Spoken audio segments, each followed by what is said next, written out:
Gee, Steve, what are we going to do tonight? Same thing we do every podcast. Tell them how we sees it.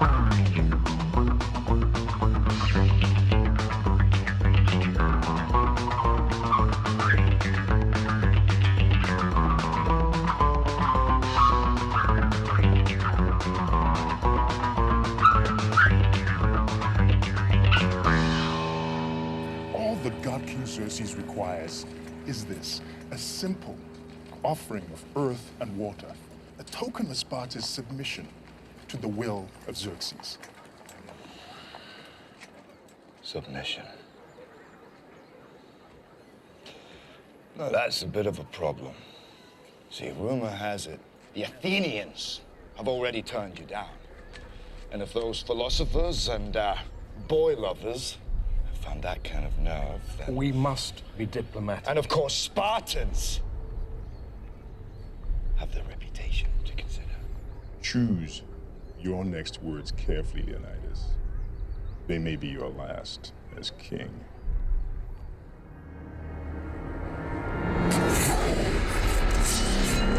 Madman. You're a madman. Earth and water. But you'll find plenty of both down there. No man, Persian or Greek, no man threatens a messenger. You bring the crowns and heads of conquered kings to my city steps. You insult my queen. You threaten my people with slavery and death. Oh, I've chosen my words carefully, Persian. Perhaps you should have done the same. This is blasphemy. This is madness.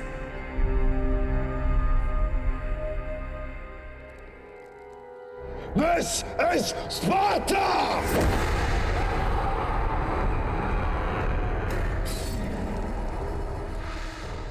Here we go. It's How We Sees It, the magical episode 300. We did it. Woo! Yeah. So what did we decide to cover? 300, of course. Why not? The Zack Snyder film from 2006. It's almost a throwback. It's right now on 19 years. So next year would be its 20th anniversary. We'll see how that comes out next year if they do anything big about it, because 20. But yeah, this was a Zack Snyder movie based on a Miller comic. Zack Miller, I believe is. I don't know why. No, Frank Miller. Frank Miller. I was like, Zach doesn't sound Zach. What, Frank Miller, graphic novel. I'm looking at the release date, December 19th, 2006, at the Butt Numathon. What the hell is that? That's where it premiered. A film marathon held in Austin, Texas every December from 99 to 2016. Huh, okay. I heard it was first released or at least partially released at a Comic-Con or at a kind of convention. Well, but that's what this is, but it was called the Butt Numathon. But no, it's probably because you're sitting there watching movie after movie after movie. Okay.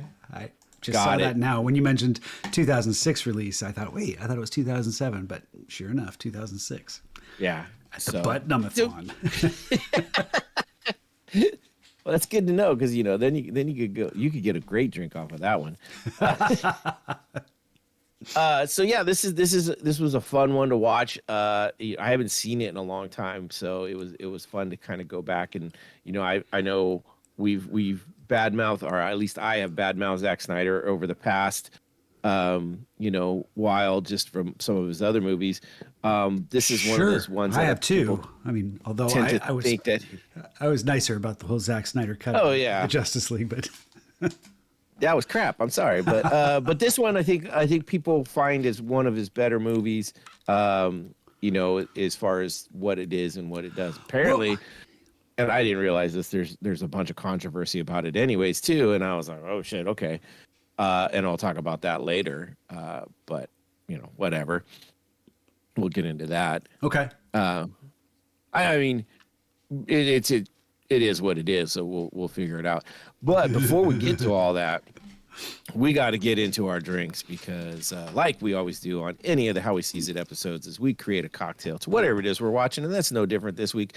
We're going to make something to the 300. Now, I really tried. I was going to try and find a 300 ingredient drink.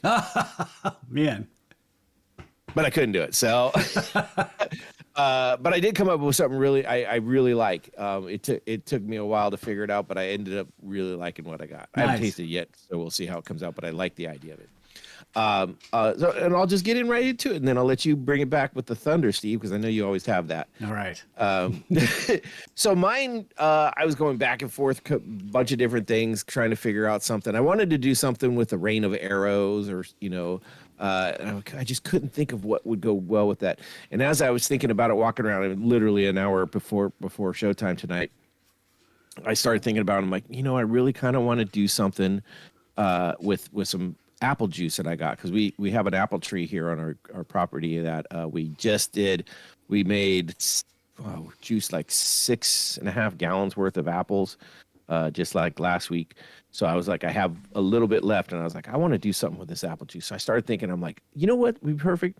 There's a scene in this, and it's kind of one of those weird scenes where it's almost out of place a little bit, but it makes sense in a way, where Leonidas, Butler, Gerard Butler's character, is sitting there on the battlefield, basically eating an apple, kind of overlooking everything, while everything's kind of this calm before the storm, right? The calm before the big battle. Yeah. He's just eating an apple like nothing's fucking different. Like it's just a normal Sunday afternoon. He's doing his thing. And I was like, that's it. I'll make something based on apples, based on that scene. So I created a cocktail that I call the Apple Before the Storm. And I'm like, okay, so what am I going to do with this? And I started to think a dark and stormy. I'm like, okay, so ginger beer will be one part of it. So how do I do the rest of this? And then I started thinking, I'm like, what's dark and stormy's got the rum, but I want to do something different. So I went and grabbed a real special bottle. I just opened it. Someone real special to me got this. It's a Brother Bond bourbon, but it's a cask strength bottle. And so I cracked that open and went with 1.5 ounce. If you don't realize, Steve, that was you who got that for me. You just opened it, huh? Where did I get that for you? My birthday. Okay. I think it was birthday or Christmas, one of them. I've been saving it for a special occasion. Came up with this one. I really like using the Brothers Bond bourbons when there's something where there's a bond of brothers, where men are together for some kind of something that's going on. So then I went with that. Then I had to go give a nod to Zack Snyder and his filming that, a lot of people either love or hate, or love to hate, or just sometimes works, sometimes doesn't. And that's the slow-mo. So I went with 1.5 ounces of slow gin, right? So this one tends to work with that. Then I went with 1.5 ounces of that fresh pressed apple juice, threw that in there, and then topped it off simply with 6 ounces of a ginger beer. I know it's 6 ounces. I counted it out this time. Not that I was saying it has to be 6 ounces. That's what ended up topping it off. So it worked out. This in a tall Collins glass. Then I threw an apple slice up on there to garnish it. So this is the Apple Before the Storm. Nice. And how's it taste? Delicious. Oh, that's really good. I just went to the Gorge Amphitheater this last weekend for that Dave Matthews 3-night festival event. We do camping and stuff, but I always bring, it's tradition. We've been doing it for the last, 15 years. Quite a while actually. But at one point I started regularly bringing a bottle of slow gin. That's it's usually from Spirit Works. They make a wonderful slow gin, and it becomes one of my drink of choice throughout camping. Is wake up and pour myself a slow gin cocktail with maybe some sparkling water and some lime, and maybe add a little gin or something to kind of give it a little bit more kick, but always so refreshing and delicious. So I approve of that choice, and it's a good blood color too. Which that's where my cocktail leaned into a lot of blood colors. There's a scene when the captain the Spartan captain loses his son. It's a pretty brutal sequence. But the captain just goes into a rage, and the narrator says, "It's the blood drunk," and that's straight out of the comic too. And I thought, man, I'm going to call my cocktail the Blood Drunk, and I'm going to really lean into a lot of that raw, bloody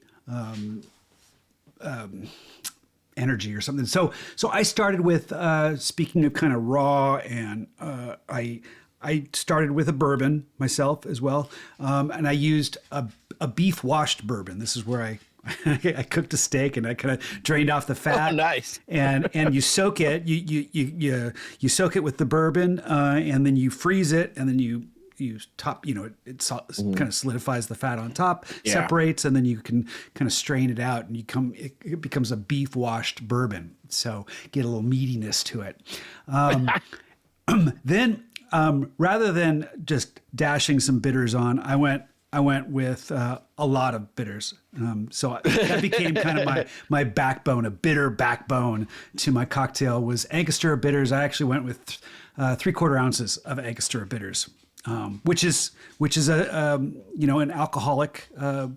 You can't buy it through the quick check line. You got to go through because it's got alcohol in it. So it's legit. So I got 1.25 ounces of the beef wash bourbon, 3/4 ounces of the Angostura bitters. Then I made a pomegranate molasses. This is I had a pomegranate. You juice it. And then you add a little sugar and a little lemon, and then you reduce it a bit so it becomes a syrup. That's my pomegranate molasses, about 1/2 ounce of that. So again, nice bloody dripping sweetener.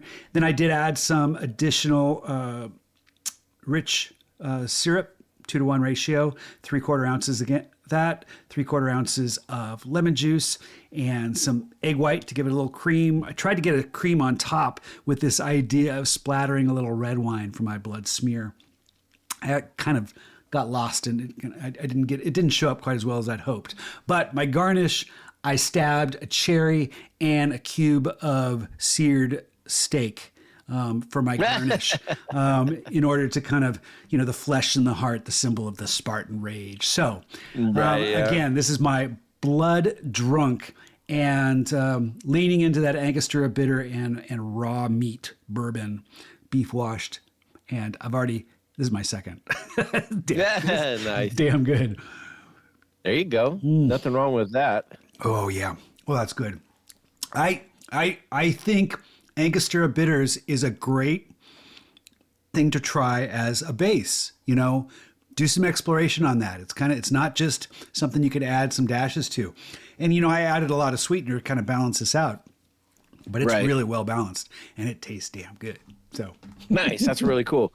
It's one of those. One of the things I wanted to do was start looking into how to do my own bitters and things like that, and that would be one of the ones I would want to play with and stuff. So nice. Eventually, I'll get to that. I had done last week. I had for a while ago. I got a make your own gin kit, and I finally started putting some of that together. So I got some gin sitting over there, kind of soaking and stuff. And I was like, I need to start working on some bitters and some. Is that where you start with vodka and then you add the juniper and all the different? You kind of make your own. Yeah, I got a kit like that a couple years ago and made a couple things.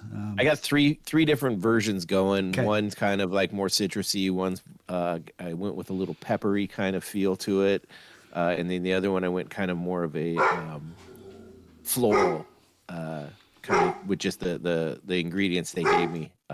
I got so into it that I immediately went and ordered more juniper berries so I can do some more later. so yeah, kind of cool. That's awesome. I love the way you come up with these things, and doing a beef wash, that's cool. I tried that once with the bacon. It did not come out as well as I was hoping, which I was kind of bummed by because it sounded like it would be really cool. But it sounds like this one worked out really well for you. So that's good. I've always been a little intimidated by doing washes again because of the last one I tried. Yeah, well, I had a nice steak for lunch too, so well, there you go. Just took advantage. Nothing wrong with that. Yep. Awesome. All right, well, let's get into this. So this was a movie, or a movie based on a comic that's loosely based on real events. Yeah. And really loosely, like, the Spartans fought the Persians, and there was supposedly 300 men that held them off for a while and stuff like that. What I did learn is I can't even remember the guy's name, but it was written about by a Greek, who kind of invented history, essentially, is what I learned from this. And but it was written years, like maybe even 100 years after it had apparently happened. So it was kind of like, this is that fireside tale, right? Okay. And that's what this movie really is when you step back and really look at what it is. It starts off with one of the characters, a one-eyed Spartan telling a tale, right? And he's going on about the 300 men, and he's telling this story about how the Spartans are, these badass dudes that send their children off to fucking fight, wildebeests when they're young, so that they can, get their, they deserve their peanut butter sandwiches when they get home. There's no, there's no timeouts for Spartan kids. They get they got to work their asses off. But it goes through this whole story of this, which works out really great. It's Dilios. Is the character. And it's David Wenham, who of course is in Lord of the Rings. He's the younger Faramir, yeah. And he was also in one of the MCU. What was the karate one from the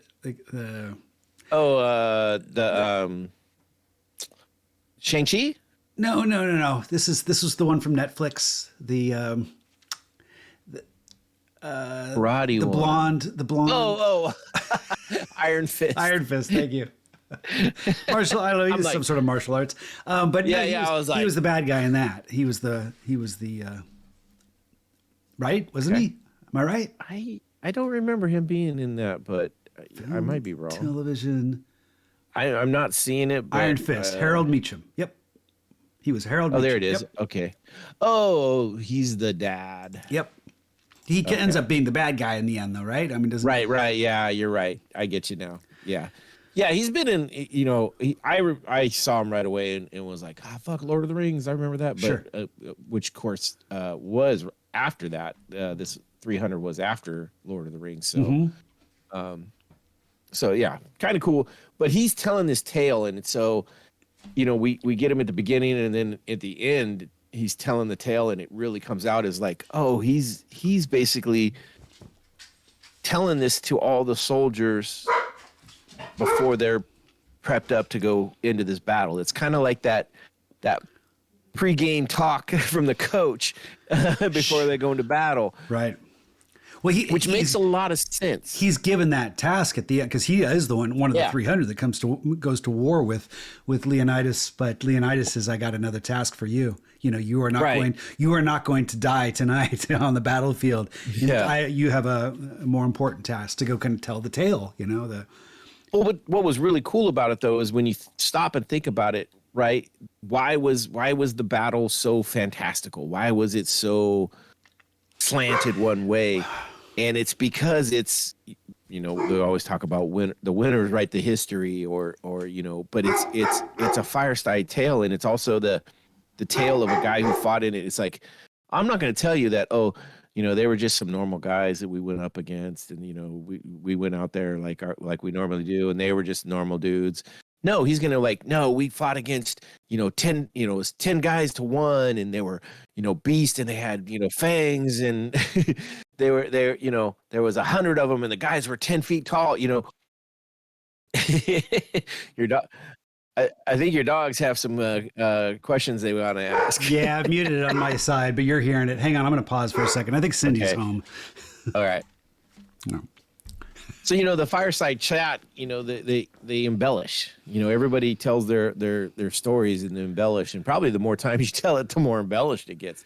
And so that's what I took from this when I was really looked back and saw it. I was like, oh, okay, it's a hyper fantasy battle. It's not to be taken as like word of gossip, and that's when I said earlier that there were some controversies in this. Some people were like, it's almost like they went into this like, oh, he's bad mouthing these people, and it's this and that, and it's like no, it's a pure fantasy for one. It's not. It's very loosely based, or I should say, it's based on a comic that's loosely based on a tale that, you know, was covered in a movie in the 60s that Frank Miller saw and really liked and wanted to write a story based on it. You know, it's not like take this for fucking, you know, Batum. Yeah. It's like I could see people being a little offended by the portrayal of a different culture and things like that. But I think that's fair game. I mean, it's so. I think it's fair to be offended, and it's fair to put the movie out. It's like that's part of this is sharing an interesting look at it's like a tall tale of history. And it certainly is not shitting on, you know, people's legitimate religious rights or things like that. I mean, it's, right. There's nothing in this that was like, oh my God, that points to this set of people right now. And I listened to a couple different podcasts, and the one that really blew me away is one that I normally listen to. And I really like their takes 90% of the time. And then this one, one of the guys was just so fucking anti this movie, and everything was, you know, it's so racist and it's so homophobic and it's so this, and I'm like, why didn't you just turn it off if you were so fucking offended? Like, can you not suspend your political rhetoric to enjoy a movie that has nothing to do with real life? It's interesting because I would say I can understand that point of view. It is in a sense homophobic. It's very much anti. You know, they throw children out if they're not good enough. You know, it's looking at a culture that is extremely extreme, but that's why it's an interesting perspective. You're taking a look at this. That's what's fascinating, and you're drawn to these characters. It's always, I think, really fascinating to see a culture that seems on the surface totally fucked up, but you look at it and you can kind of get a sense of why it resonates. It's like you hear about some of the different religions that accept polygamy and things like that, and you're like, oh my God, I don't understand it. And then maybe you might see something that you just see it from a point of view where it's their point of view. It's not trying to validate it. It's just saying this is the norm. This is the culture. This is how we were raised. And it's you kind of get an understanding of how people can come to accept things that might seem completely off base. You talked about the battle itself and how it's kind of a tall tale, but you know, one of the things I really appreciated this is when he was talking to the Hunchback, and I can't remember talking about all the names. Well, it was when the Hunchback couldn't lift his shield; it can only go so high. Yeah. And Leonidas, like, you know, he was very respectful. He's like, you have a good thrust and stuff, but you can't hold your shield, and that doesn't work because we work as a team. And he talked about, you know, one person, the shield is not to protect yourself, it's to protect the person next to you. And if you can't do that, you can't, you know, it was a very logical explanation. It's not because he's but then a hunch. I mean, it is basically a result of the fact that he's a hunchback. But I loved how how this was the opportunity to describe how they battled. And that happened before the battle. So then when it actually happens, you're just blown away by how efficient it's all working and the stuff phalanx. like that. Yeah. No, they did that. Okay. Yeah. That's Ephialtes, something like that. But yeah, he is. So a lot of people then were calling this, they're ableists. You know, they reject him just because he's not perfect and all this. Is like, oh my God. But he had a perfect explanation. I am with them in a little bit, and it's like, you know what? I would have been like, dude, you can step back and, you know, those guys that were just killing the dudes on the ground after as they walked by, you could be that dude. Which is funny because that's actually based on a true person that was in the true happenings in the true writings. But it was a farmer who was mad that all these Persians and all these people were fighting in his backyard, essentially, and he just wanted it over with. So he showed the Persians this fucking goat trail. Oh, really? It wasn't even a soldier or a wannabe soldier. It was a disgruntled farmer who was mad that they were fighting in his backyard. Yeah. Well, and so you mentioned that this is kind of it's shitting on ableist, or what would you call it, ableist?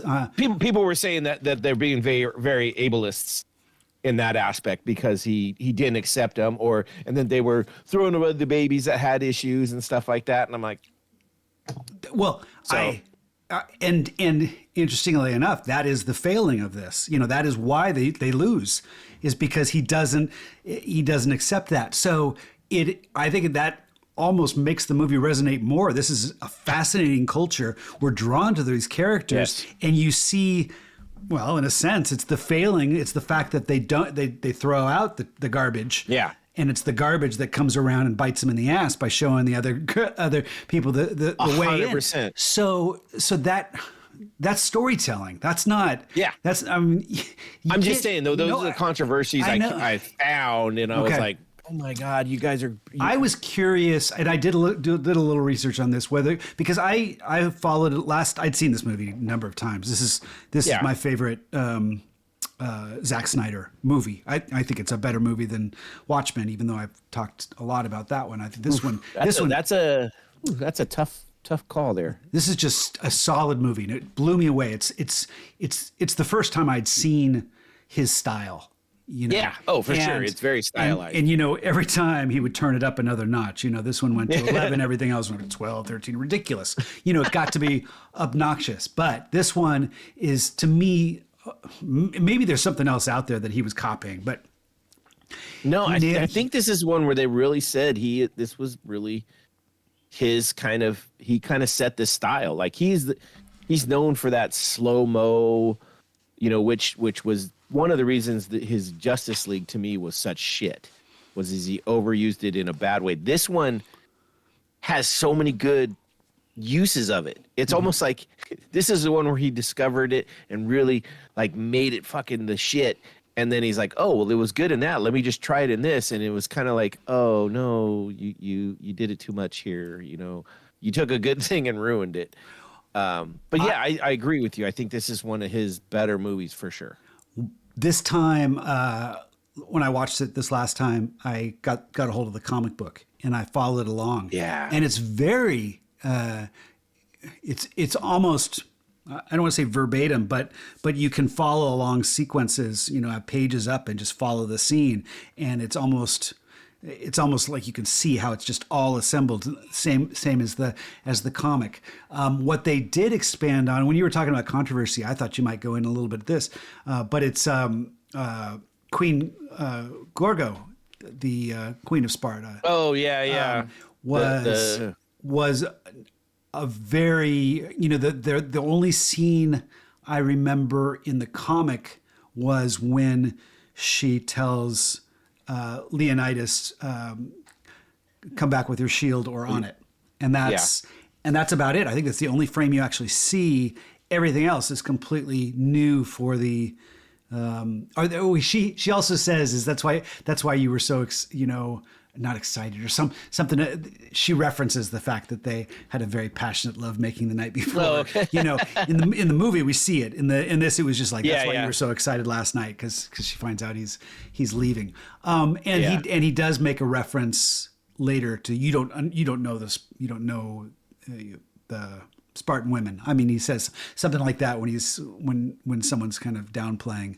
I think it's the emissary that comes later, and he's like, he goes, let your women talk, and you're like, they get more respect because they're the only ones that birth Spartans.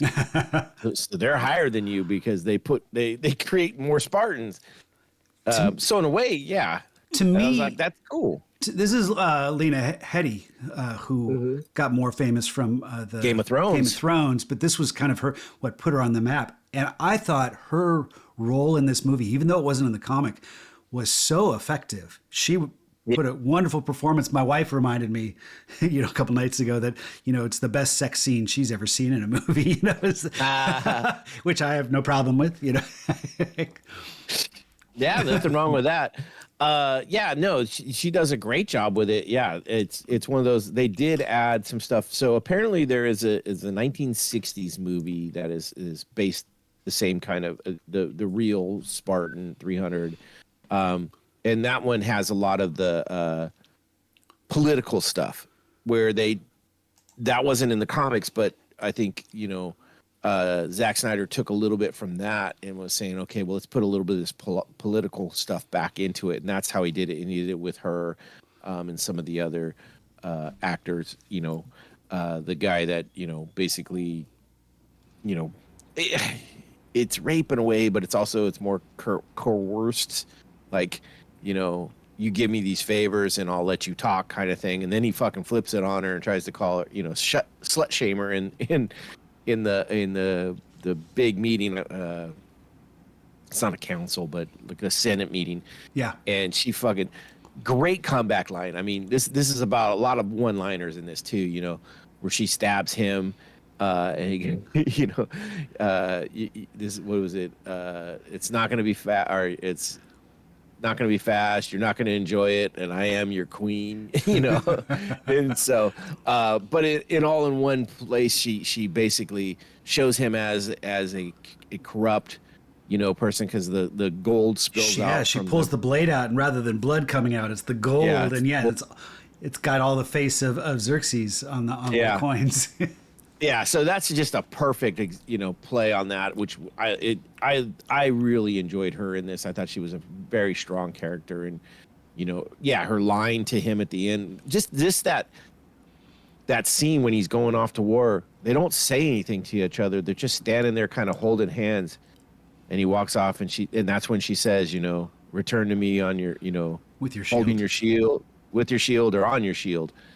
Which basically, a lot of people were, the machismo of this and oh my God, it's so masculine and misogyny and stuff, because they got to die in battle to mean anything. And it's like, well, that's the same thing. Vikings, they want that death in battle to go to Valhalla. Nothing more than that. It doesn't mean that they're out there like, oh, I want to die right now. It's like, no, I don't want to die in my bed with my, I want to die with my boots on, the old saying kind of thing. I want to die out doing what I do. So I think, it just, to me, I had a hard time with some of these people with what they were coming up with as like being offended by it. And I was like, oh my God, how do you fucking survive in the world if you're offended by everything?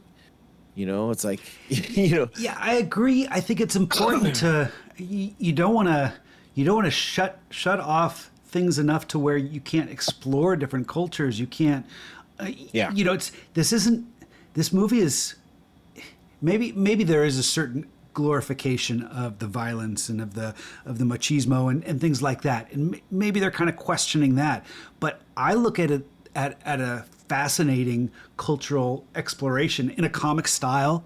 And it's important to lean into those things that defined this culture. You don't, what are they going to do? Gonna change it? Gonna make it all political? What do you do? It's like, be careful, on your way out. Right. No one came out of this movie, right? This movie doesn't open up and say, if you're not like this, you're shit. It never said you have to be. They're not saying that, hey, you have to be this way. They're just saying, we're going to tell you a story of how we are. They're not telling you that you can't be some other way. You know what I mean? That's why it was like this whole, my God, they're so bad. Everything they do is horrible. I wonder where there is a line, though. I mean, because movies like Taxi Driver, I mean, there's some movies that there's a question of whether or not they cross a line by glorifying violence and making the audience come out and say, oh my God, I want to be that. And you can look at a movie like 300, how they're chiseled. And, when we came out of it, we saw it when we were at Five Dragons. Did I see it with you? It was a big. We might have. It was a big group from Five Dragons that went down to the city and saw it at the one of the big screens. And I if saw it all the city, it wasn't Matt me. And a bunch of the people, and we started doing the 300 workout. That became a big part of. But is that a bad thing? I'm questioning. You weren't out going like, oh, I'm going to go out and kill anybody that looks this way. I'm exploring. No, I want to get excited. I want to get in shape. I'm trying to acknowledge that there could be a point where being concerned or offended is appropriate, and I don't think this movie calls for that. But I'm just trying to clarify where, I don't know, try to have have a dialogue about where there might be a problem with that, because this certainly did inspire me to try to be healthier. That's it. Healthier. But there are you weren't out there trying to throw spears at people. You were out there like, I could use a 6-pack. And it wasn't a 6-pack of beer. It was a 6-pack of abs. Yeah. No, I get that. And to me, it's almost like, hey, that's actually should be inspirational, not on the other side where it's like, oh my God, if you're not like this, you're a piece of shit and you shouldn't be around anymore. I didn't take that from that, but there was people that's how they were like, oh my God, that's all they're, so it surprised me to hear all that. But again, I get surprised by what people get offended by these days. And it's amazing. This was a podcast that was done just last year in 2024. So, I also listened to one that was done in 2015 by guys I really, really like, the HMP guys. And they basically looked at it and read it for what it was. It's like, this is a comic book movie. It's very comic booky. Yeah. It shows, it's filmed like a they talked about the blue screen.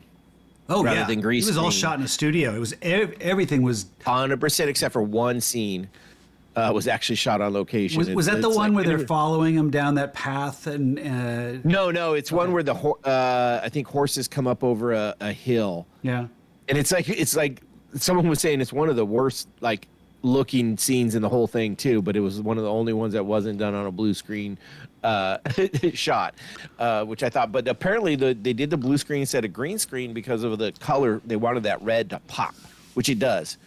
Interesting. Because it used to always be blue screen back, decades ago, and then it became green screen because that was easier to chroma key out. Where you kind of remove that color out. So that's interesting. Yeah, because it certainly went for a visual color style that was similar to the comic, and it's so. It's very dramatic. Apparent. It's very very apparent. What was the other Frank Miller comic? That was. Well, there's. Sucker Punch. There's no. Frank Miller, not. And I'm talking about the one that had Mickey Rourke, and I'm going to look up 300 because he actually directed a sequel. Frank Miller himself directed. What was it? Sin City was the other one. Yeah, Sin City. He co-directed that with Robert Rodriguez, but that was based off a comic book, right? The Spirit is another one that he was a director on, and that had the same kind of visual style, and it was done like a year before. Oh my, even more so. But that was a year prior. This one was all black and that was, I think Sin City was all black and white. Yeah, it was very cinematic, like it was almost like a lot of black and white with color added into it, so it was very comic-y. That's Mickey Rourke and Bruce Willis, Clive Owen, bunch of Jessica Alba. Yeah, that was Elijah Wood is the killer with the goggle glasses. Ooh, yeah, he was creepy, man. So I mean, just a crazy bunch of Benicio del Toro's in there. I mean, there's all kinds of big actors in this, but it's one that the visuals are just insane. Frank, that's a Quentin Tarantino also. I mean, you throw those two together, you're going to get something crazy.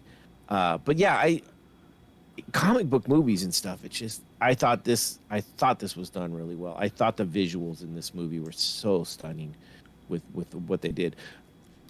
Question for you. How much blood do you think, or how much fake blood do you think they used in this movie? Zero. You're very close. It was actually like 2 gallons. Okay. No, everything else was digital. All the splatter, but the splatter is so effective. It's comic stylized, but it's it's comic book accurate. I mean, there's all the splatter that's all showing up in all the comic sequences, and the way they did it for the movie just fit, and it gave it a style that was unique, and made that, when we were just talking about the scene when the guy was stabbed in the Senate, and they, she pulled out the sword, and rather than the splatter, you don't see the splatter there, you see the coins. You see the coins. Just like which was ironic and but the fact that you saw no blood for that, it's like, wait a second. True. So 2 gallons. What, I wonder what that was. I think it might have just been, I don't know, maybe it was painting on a couple different things that were, up close that just would look better with, I don't even know. Having seen, I got a new TV, 75 inch. I went big school. Damn. I know, it's just fucking huge. It's like, I feel like I don't know. It's like I got a theater in my house. You watch more on your TV, don't you? I mean, we've got a TV. I do watch a lot on my TV. We got a pretty big TV in the living room, but we just never watch anymore. I'm always, Cindy's normally reading, and so I'll watch something, and for the podcast, I'll do it in my computer in my office, and that's. I hardly ever watch anything on my computer or phone. It's almost always on the TV. I mean, that's our thing, is we like to sit down on the couch and eat dinner and watch TV together and stuff like that. Yeah. So it just was one of those. But watching this on that, I was a little worried. I'm like, is this going to hold up? Is the transfer going to be worth it? And it was spectacular. What I did notice though was that it actually, there's some graininess kind of added in, like almost specifically. Like there's some scenes where it's like it's grainy on purpose. So that's probably trying to match film. I'm sure this was all shot digitally. I bet. 2006. Yeah. I guess I don't know for certain, but now I'm going to look it up. It was. Yeah, I was just curious, but I there was some scenes that were just so spectacular, like huge wave, like the scene where they got the little bombs that are going off, and the one guy jumps over, and he ends up kind of throwing the grenade over by the pile of grenades, and then he does the flourish with his shield and hides behind it in the explosion, and perfect Zack Miller slow-mo time. Zack Miller. Is that a mashup of Snyder and Frank? I do. I keep calling it. It works. Zack Snyder, like his slow-mo, it hits so perfectly, and it was so crisp and clean. I was like, oh, that is nice. So there was a couple scenes like that I was like, that's. Sure it's almost going back seeing it on a big screen. I'm sure he shot it digitally, and he's also probably shooting everything very high frame rate, because that's the only way you can choose the slow motion. Because slow motion, you can't. Especially if you want to have the clarity of slow motion, if you do that, if you're shooting 24 frames or 30 frames per second like you typically do with video or film, and you try to slow it down, you're going to get blur. It's going to be all this kind of blur. You have to shoot at a high frame rate, like they did in Saving Private Ryan. So that was shot in a very ultra high frame rate, but it was played back in a slower. Well, no, it was played back. I think they just removed all the additional frames, but what you get is the clarity. So even though it's paid in the same speed, you get the clarity of every frame. So there's no blur. It gives it kind of that hyperactive feel, which is what we felt at in the some of those battle sequences. Here, Zack Snyder's trying to choose what he wants to be slow and what he wants to be fast, and that's his style. Is where he'll do this is Sparta, and he kicks and full speed kick, and then right when he launches off the cliff, it all goes slow motion, like a quarter of the speed, and yet the clarity is there because he's shooting in such a high speed frame rate. I agree. This was a Zack Snyder visual comic book.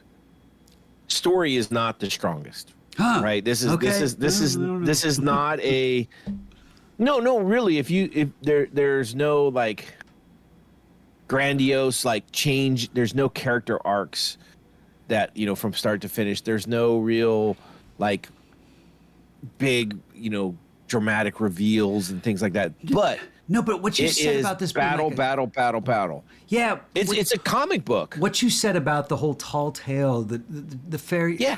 I thought it was really good film storytelling. A lot of it was what we saw in the comic, but I think if he would have just shot the comic, it would have been, like you say, battle, too much. I think the fact that they add a lot of the political drama and a lot of the female power, I see what you're really saying. Yeah, leaned yeah, into yeah. that with such a strong performance by Lena Headey, that added so much more to it. I think this was really good storytelling and good. I see what you mean though, but where there wasn't much character arc.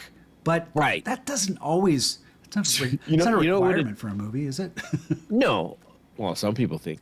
But yeah, so, I think some people miss the fact that this is that fireside story too. So you know what would have helped? You remember the beginning of Princess Bride? Where it's the grandpa coming next to the bed and telling. That's what we needed. We needed Columbo the one-eyed Spartan to pull out a scroll next to the fireside with some young Spartans in their mats rolled up next to the fire for a night, and he's like, "Oh, I'm going to tell you a story of King Leonidas," and just go into it. Sure. Sure. This reminded me of Return of the Jedi with C-3PO, and he's telling the stories of Star Wars and Empire Strikes Back to the little baby Ewoks, Yeah. And he does the sound effect for the Millennium Falcon. And He Chewbacca. does. But he's talking all in Ewok language, Yeah. And Well, except for the sound effects. Yeah. And he goes, they all go, "Woo!" is that C-3PO doing those, or is that R2-D2 doing the No, it's C-3PO that does them. Karankotush? I'm not quite sure about that.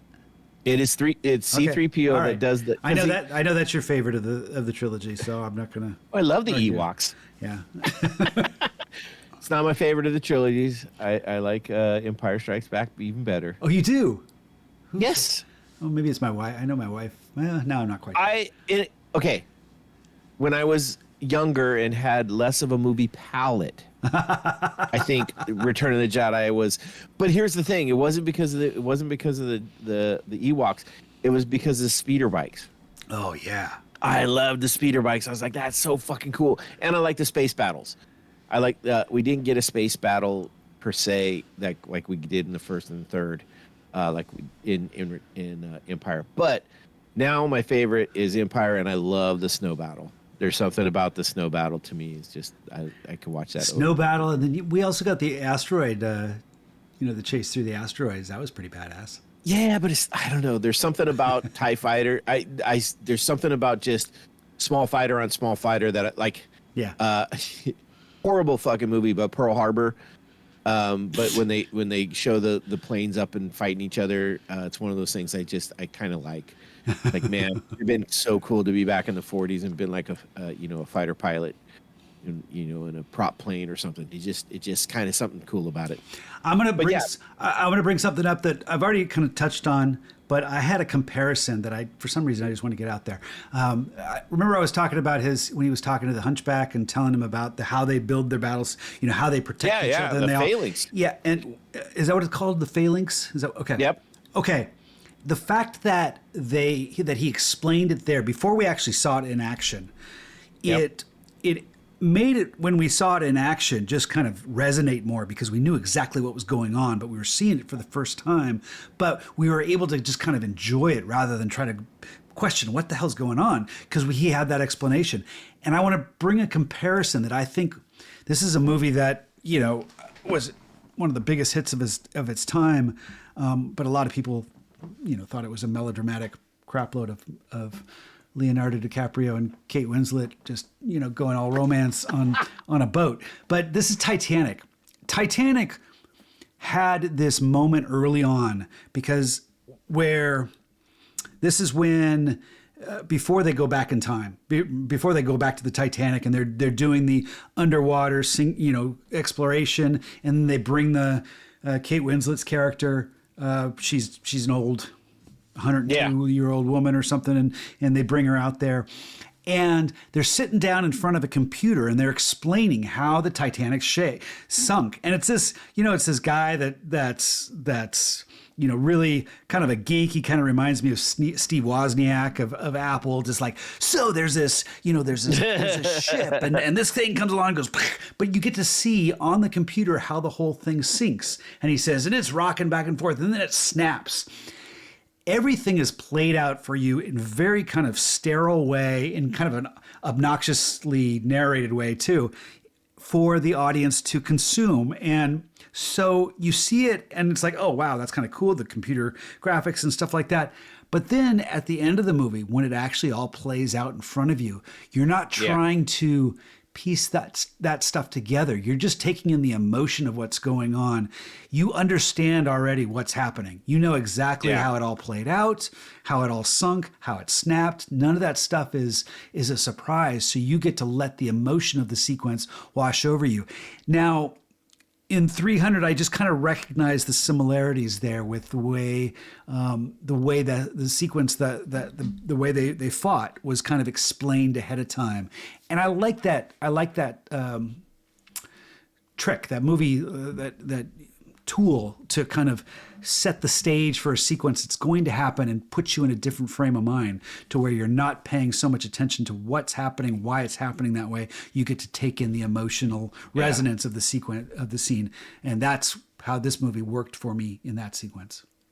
Well, the cool thing about that is military strategists and people that are interested in that know that the phalanx was a cultural change for, it was literally one of the strongest military strategies at the time. It was one of those ones where people just they were so strong with it that they destroyed, everybody they faced with it, because nobody could get past it. Yeah. What do we see in Two Towers where they're on the little tiny bridge and it's just it's the elf and nobody tosses me. He's just taking on all the orcs that are charging, but he and there's a couple of them that are just taking them all out one by one because it's such a narrow little passage, and that's something that even that was something that they all see when he's talking to the oracles or whatever those the God. Those gross guys. Yeah, so those are. Oh, I can't remember what those were historical characters also, but they weren't what they were in the movie. They're kind of like the heads of the top families. They're like political people, but they weren't these gross, deformed dudes that lick the oracle, and molest her. So that was fantasticalized or exaggerated for whatever. Well, yeah, just like Xerxes and a lot of some of the they had the guy the one that chopped the head off, and he had arms as blades. So there was obviously some exaggeration just to kind of lean into the style, the cultural, the mysticism. The fantastic, exactly. Very good mysticism. Yeah. The scene though with the oracle, where she's dancing and it's just this crazy flowy thing underwater. So that was It was filmed underwater. I'm not surprised. And that's how they got it. It's just such a cool scene, but then they ruined it by having that gross dude lick her neck. That's from the comic book. It's gross. Oh, that's like I said, I haven't seen the comics, but it doesn't surprise me. But the same thing too, on the other side, the Persians, right? They're very mystical, right? There's a scene when they're turning the hunchback to his side. He brings him into this tent, and the first thing they show is like a satyr or looks like a giant lamb playing a sitar music, and there's a bunch of just crazy. Well, it looks like a pipe den too, where they're like all smoking dope and getting high, and these are the images you're seeing. That it's just kind of floating around. And there's like deformed women that are half clothed and stuff like. What do you? Oh my gosh! Yeah, the two women that are kissing, and then they turn, and you see exactly one of them. Now that they face away, you see the deformity on the opposite side. Yeah. There's a scene in that where they do a close up of one of the women's breasts, and it's pretty big. And I was telling my buddy about my new TV, and it was one of those. I was like, yeah, like next thing I know, I look over there and there's a fucking nipple the size of my head on the screen. And we were laughing about that. But yeah, it's just one of those. It's this crazy, you know. Well, you know, one of the podcasts I listened to, and I can't even remember exactly which one, but one of the guys, there was like 4 or 5 guys on this podcast. One of them was just enamored by Xerxes. He's like, oh yeah, I would definitely follow that dude. And I'm like, are you kidding me? Did you not understand what that dude was about?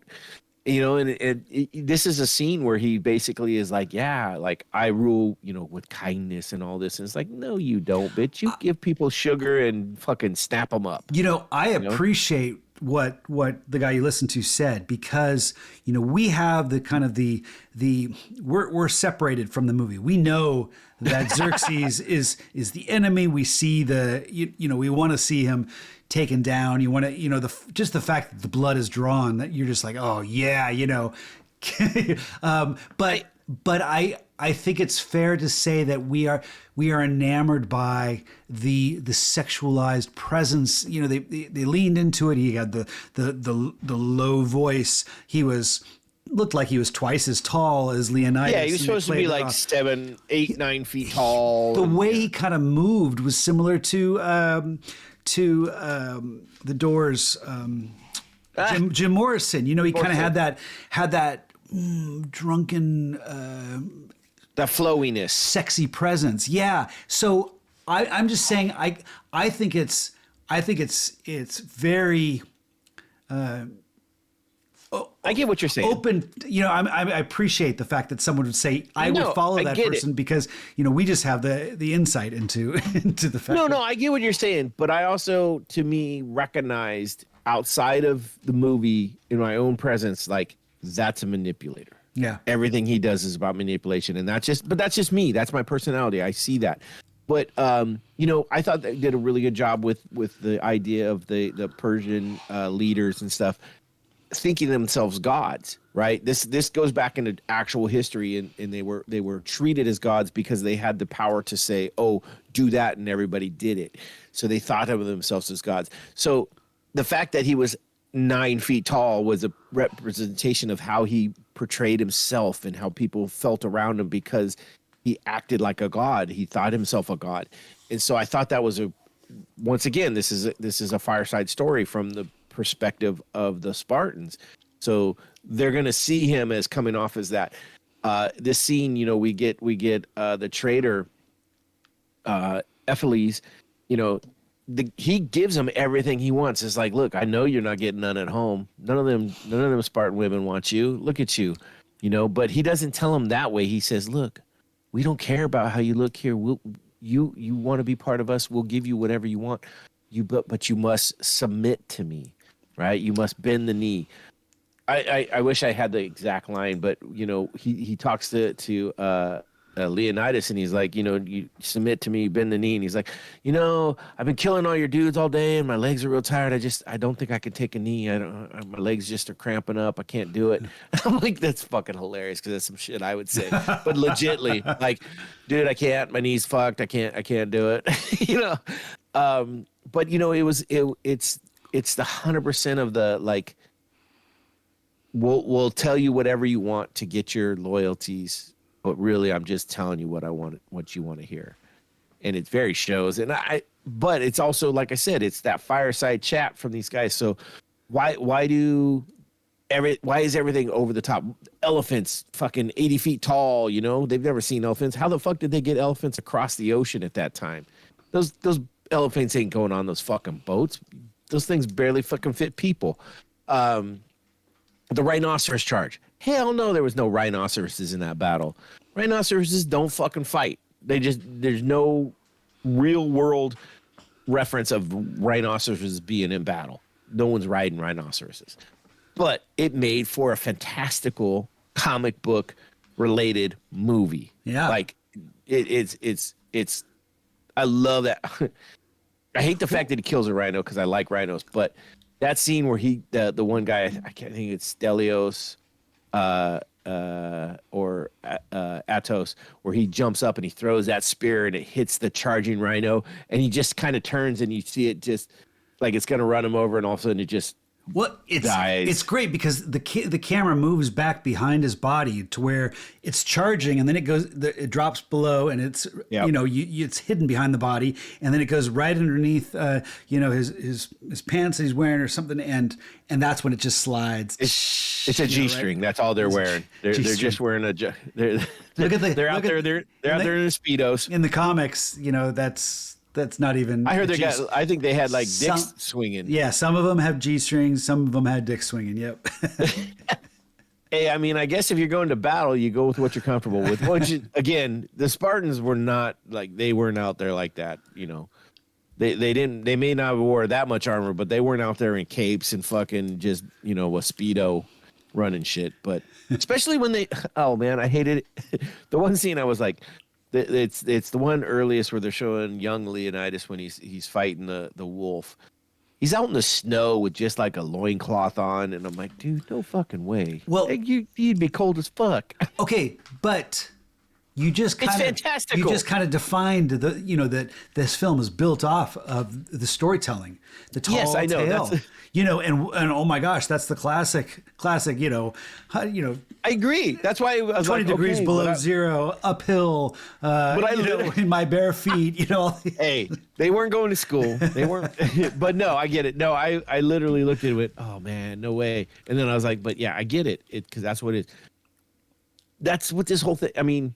The immortals, right? They've got the masks on, and when you pull the mask off, it's like some kind of, orc looking creature. They make them oni like. It's all told from the side, like we're gonna tell you that these were these monsters that we were killing, and they're not just people. Yeah. And so I get it. That's why the whole movie is bookended by the storytelling, Yes. So Dilius. Yeah. So it fits in with that style. This is all his tale that he's telling, and to inspire, to get it's true that they would send the young at age 7 to train as soldiers. Everyone in Sparta, if you were male, you were in the military. So. I think it was more like a military school, not necessarily like sending them out into fight wolves, but it was more like, correct. Correct. And they were learning to wrestle and all that. I doubt they were just out there beating the shit out of each other just in the fucking yard until no one had teeth. That's what they made us think in this movie. But this you got to look at what in realistic times what these people were. You were either a farmer or a soldier. There wasn't much else in between, right? You weren't out like being an influencer. There was no influencers at this time, right? You didn't have a lot of choices, and depending on who your family was that you were raised, if your father was a soldier, you probably were going to be a soldier too. If your father was a farmer, guess what? You're probably going to be a farmer. You don't get much choices. That's how the world was at that time. There wasn't a lot of just, like, oh no, I'm going to go do this. No, dude, you're going to do what you're told, or you're going to fucking find your way out. And that's so but yeah. Did we see the slave labor? That was something that the comic kind of showed some of that in the background of the frames. No, I don't remember seeing that. They didn't really touch on it. They touched on it on some verbiage. And this is another one where some people had some issues where they were like, Leonidas was saying like, we weren't going to be the slaves or worse, they'll kill all of the soldiers and the women and children will be slaves or worse, and then they're like, well, but you're coming from a culture that has slaves. And it's like, well, everybody at that time frame in history had slaves. That's what was going on in the world. That's part of what was. It's not just one area. It wasn't just Greece. It was everywhere. Persians had them. Every person, or not person, but that's just how the world was at the time. They didn't really touch on it as far as the Greeks and the Spartans having them. But yes, I mean, I think it was in real life that way. But I also don't think they tried to frame it as like, oh, slavery's good. No, I was just curious. I was thinking it was more the opposite. I was wondering if they tried to kind of omit that from the movie. I don't think they omitted it on like principle. I think it was just there was no scene to show. It doesn't. Like, it there doesn't. wasn't a bunch. It doesn't necessarily fit into the tall tale that your story you're telling to inspire the troops either. So perhaps Right. But we also never saw any food other than an apple. So did these people not eat? There's a lot of stuff that they didn't put in there because it was under 2 hours in fantastical comic book movie. Well, they put everything from the comic book in the movie. They added more in order to kind of fatten to it fill up a out little some bit. time. Yeah. Yep. Well, to turn it into more of a story too, rather than just battle. They added some political elements and some fight. but that I thought really worked. I agree. I think if it was just battle, I think it would fall a little bit south of where it falls now, because the background of his wife doing everything she can politically as a woman in this world, that doesn't have the strength. They say, we get when the emissary is there and he's like, you let your woman talk? He's like, yeah, motherfucker, we do. But we also get later where she's trying to talk to the Senate and they're like, you're a woman. What kind of words can you bring? So it kind of plays a little bit of both sides. Like he shows a lot of respect for his wife, even though the rest of the men in this that aren't soldiers don't. Yeah, it could have been a Leonidas thing that we were seeing more of, just some of his respect for his power, because he married a very powerful wife, that gave him a good son, and so he has a lot of respect for her. And we're getting the story from Dilios, who was his right-hand man. It would be like if me and you went to battle and I sent you home to tell the story of me, you would probably prop up my wife a little, I would hope. Or if we went to battle and you sent me home, either way, it doesn't matter. Wait, what am I doing? I'm propping up. You would say that, yeah, Noah really, thought his wife was all that in a bag of chips, Gotcha. Because we're hearing Dilios's side of the story. Okay. And he was saying, yes, that King Leonidas really thought. I wasn't sure if you meant prop up meant something else, something I was missing the context. Hey, Steve, when I'm away at war, you can go ahead and prop up my wife for me. Thank you. I said you were going to war with me when I sent you home because you lost an eye. No, yes, I think the political side added a lot to it. I think it does change it from just that fight to a little bit more. It adds a little gravitas to the backside story where she is supporting him and he is loving of her and supporting of her being powerful. So I agree. One of the other thing that I didn't agree with this, the controversial takes of some people is that this movie is racist because all the Spartans are all these pumped up, super physical white guys and they're fighting, men of color from Persia. And I was like, well, what would you want? Would you then say, okay, we should put a bunch of white people in as Persians, and then you would go, now you're whitewashing it? Or, because I mean, theoretically, if this was real, the Spartans were, European. They were a white race. Persians were from the Middle Eastern, so yes, they were darker descent. Not all of them. Like, I'm not going to say they're all black or dark, but I thought it was a well representation of actually what the people would have looked like color-wise, not necessarily the fantastical kind of beastly side that we got of the Persians, because it's a story of like we're making them seem worse than they are, or more fantastical, beastly than they are. And I just thought that was kind of a weird take from someone to go, oh, this is this racist take on it because it's the perfect white guys versus the people of color. And I was like, that's really what you got from this? All right, well, I guess you're going to be offended by everything. So why go to the movies? Yeah, sometimes those sort of conversations can just get you stuck in quicksand. You know, I don't have a problem with it. But I still think sometimes there are lines that can be crossed, and I still kind of struggle to define it. But yeah, this to me was leaning into the storytelling and the fantastical side of things. And agree. I mean, they had ninjas. There was no ninjas in that time. Come on.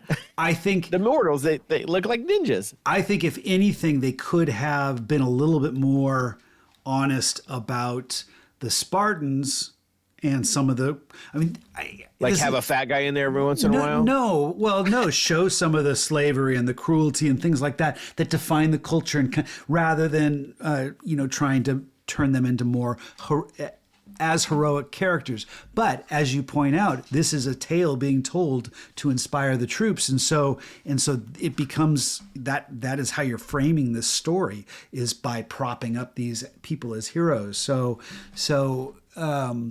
But that's all. In the minds of the Greeks, I think they were heroes, regardless of what they look like, what their politics were. 300 men went out there to sacrifice themselves to delay this army to give the rest of the people time. And that's legitimately what the real story is based on, is and I think they talk a little tiny bit. You kind of got to read between the lines a little bit, but it's when he sends him home the first time with some other people. And he's like, we're going to stay here and block this passage as long as we can to give you guys time for the rest of the Greek nation to get their shit together and get an army out here to fuck these dudes up. So they were heroes to the Greek people, and this is being told from the Greek side. Now, if we had a 300 story from the Persian side, I bet you this shit would be way different. Yeah.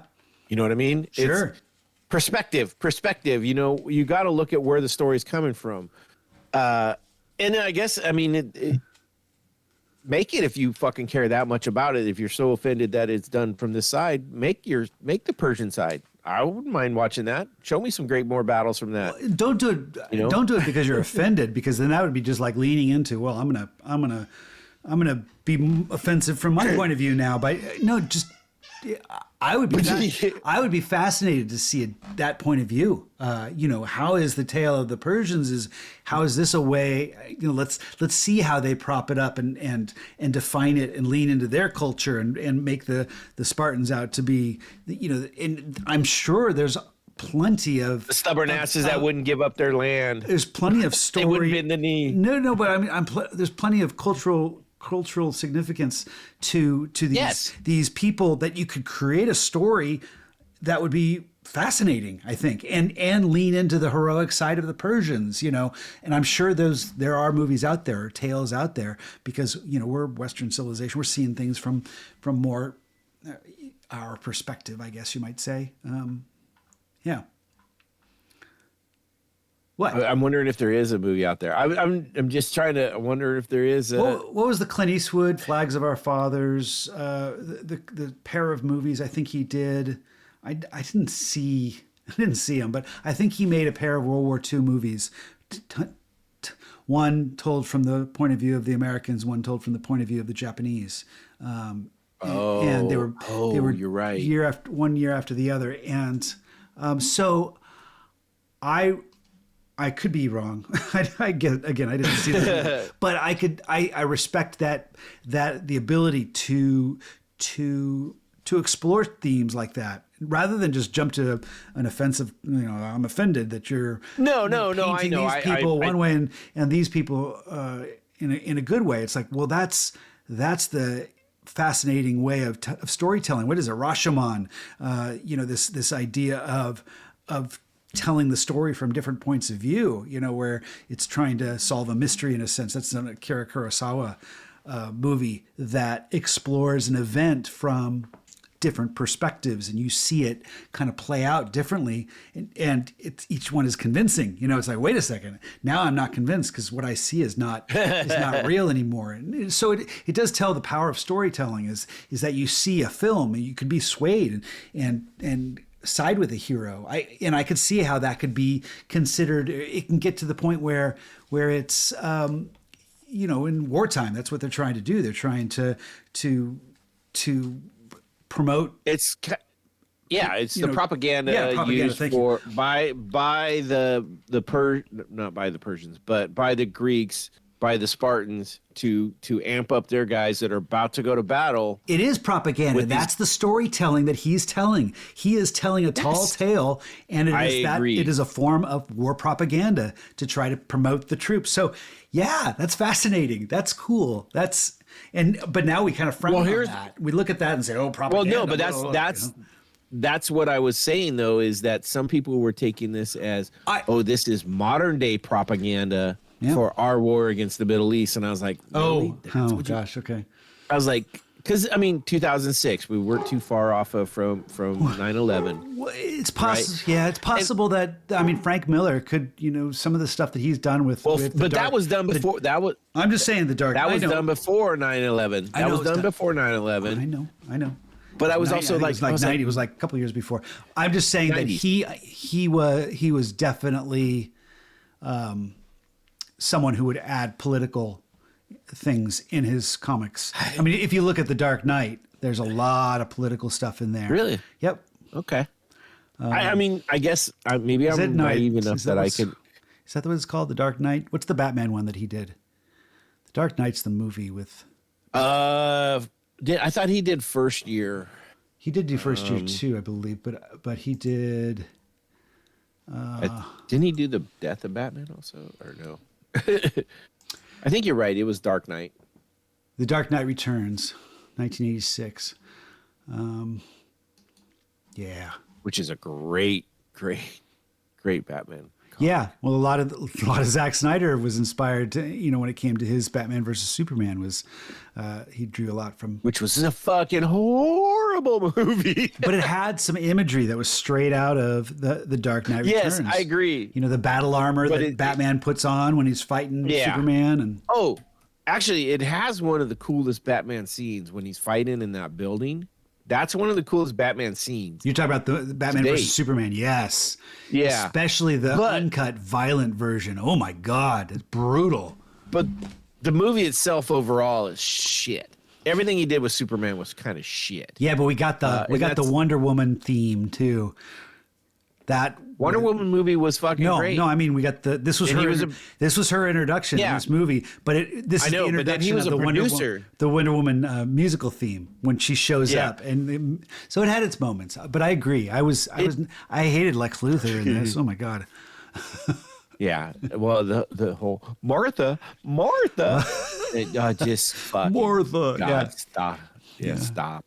But yeah, I was surprised. I don't know. Maybe it's one of those things is I try and separate real world from fantastical when I'm trying to watch movies, much like 300, where I know this is a comic movie, where this is not so based on realistic. Like I don't go into Saving Private Ryan with the same kind of thought process, because I'm like, I know this is more closely based to a real events, right?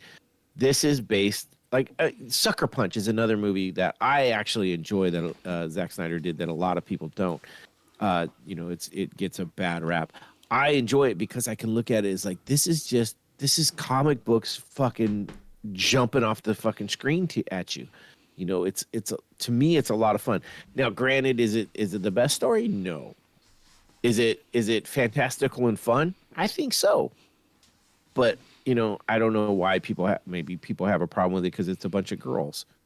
I don't know. Yes, it's eye candy for one. It's definitely like the main actress is hot and the rest of the chicks are hot, but what they're doing is they're badass. So I don't know. Yeah. I was bored. I couldn't watch it all the way through. So really, one of these days I'll give it another try. So because I don't. I enjoy it. I don't know. It's not one of those ones I go back and watch over and over and over again. But granted, there's nothing Zack Snyder that I watch over and over and over again. So even The Watchmen, which I think is a great movie, done from the comics. I think that's another one that would never ever pass the phone test because it fucking drags at points, especially at the end. I think the last third of that is fucking so. Oh my God, get on with it. I absolutely agree. It wouldn't pass the phone test, but I'm not convinced that is the be all end all of movie making, is to the ability to watch it on No, the no, phone, no. so. I know. I'm just saying. I'm just saying. It's one of those. It's very comic book accurate, and which is really good. It's just the last third of it. The final third is just One of the things like that you want movies to build. Yeah. That one I think builds, and then falls. One of the things that Zack Snyder, I think, in these early movies did so well was translate comic books to the screen in a way that gave them motion. You know, that's not something, you know, when you're reading a comic, your eye is the motion. You're going from frame to frame, taking it all in and stuff like that. Creating your own. But Zack Snyder came up with a style that seems to kind of take that into another dimension, you know, take that comic book and give it a screen dimension, but it still feels comic. There's something that works. It's like if you're going to come up with some sort of exponential equation that's going to take these frames and turn them into 3-dimensional objects, 4-dimensional objects, because you're moving through time. He found the formula that made it work, and then he just overused it to ad nauseum, to the point where, you know, the material, he's sticking with the style, but the material's crap. Like, you know, when he did that one for Netflix recently, that was just, oh my God, so bad. Oh, I almost said Sucker Moon, but something Moon. Yeah, I don't remember. Yep. It's like his own. It's his all style. It's his own. It's his own. Rebel Moon. It's his own Star Wars story. It's funny because I didn't hate it like a lot of people did, but I tried to watch the extended version because for some reason he thinks he has to have an extended version of everything. I couldn't get through the first 20 minutes of the extended version, and I even enjoyed the first one. I was like, oh my God, dude, get off your own dick. It's like, come on. I don't know, but he has a knack for comic book style. Like he has a vision. Someone was saying he has visual in his blood. Yeah. And he just can't write things. There's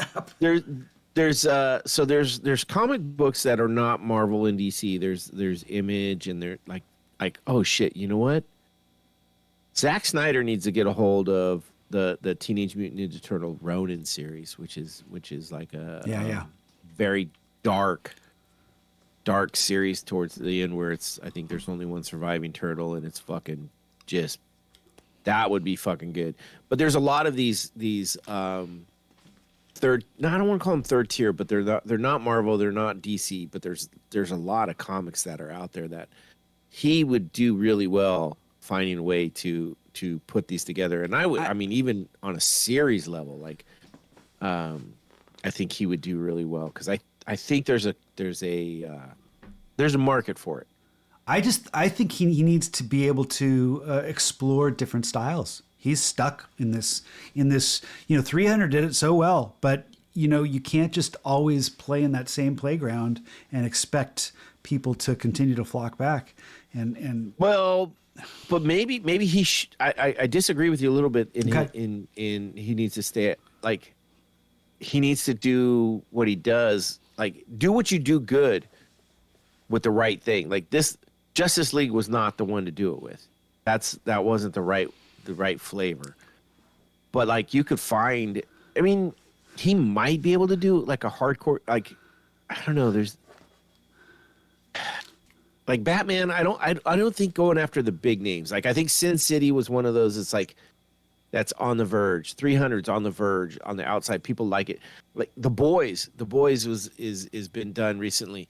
Could you imagine if Zack Snyder had done The Boys? How fucking crazy that might have been. It was already pretty crazy. I just can't. I don't think I can stomach his style over and over again. You know, I want him to I see what try you're saying. something new. You know, it's kind of like the lens flare that J.J. Abrams got. I'm thinking of J.J. Abrams with the Star Trek, and you know his lens flare thing. He got, you know, didn't Michael Bay start doing that too? Maybe Michael Bay. Well, yeah, Michael Bay is the same kind of directors Zack Snyder, where it's, you know, it's all about where you put the camera and the visual flair, but it's not about the storytelling anymore. But I think J.J. Abrams is a better storyteller. He just got kind of that lens flare thing he got, you know, was something that he had to fight. You know, he had to make sure he didn't do it. And, you know, some of the movies he was doing, it's like, okay, I'm not going to do the lens flare. You're right. It's J.J. Abrams that I'm thinking about. And that's what I'm thinking about with Zack Snyder. If he could just try, and maybe, you know, I know he's gotten some kudos for his zombie movies. I haven't seen those. I never watched the Night of the Living Dead. Apparently, the remake. I guess it's he did. Yeah, that's his big take on. But I've never. I'm not a big. For one, zombies. 100%. I'm not into. And so yeah, to me, I'm like, ugh. It's just, or Dawn of the Dead. What'd I say? Did I say Dawn of the Dead? Night of the Living Dead, but no, yeah, Dawn of the Dead. No, Dawn of the Dead. Something of the Dead. Yeah, I'm not a zombie kind of fan, so to me, like, this is not in my wheelhouse that I would ever really go out and watch unless for some reason we were doing this for the podcast. It's just not my wheelhouse. Matter of fact, one of the newest things coming from Marvel, which I love Marvel. I want to watch everything. Their next thing is fucking Marvel Zombies, and I'm like, really?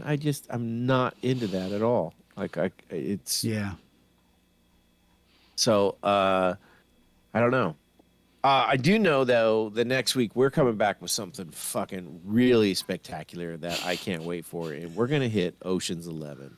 We're gonna be back with Bo and Nina. We're gonna start an Ocean's I don't know what you call it. An Ocean's travel. We're gonna hit 11, 12, 13. We're gonna sail 8. The oceans of. Yeah, we're gonna hit all the ocean movies. Check those out. I'm really excited for that. I think we may even. I don't know if we'll include the 1960s version with the Frank Ocean's Sinatra. 11 and We can Ocean's- watch it, you know, for this next week if we want. I don't know, but Yeah, I'll talk to Bo and Nina, see what they feel, or maybe we'll just, if you want to, you can. But yeah, that's streaming a couple places. I think for free, and then also you can always rent it on Apple and Amazon because, you know, they'll always take your money for something. But Ocean's 11, join us for that. That's going to be our next kind of tackle series. We're going to get into that. So a lot of fun, a lot of big actors in that. So that should be good. and that'll be our 301st episode. Whereas this imagine. happened to be our 300th episode.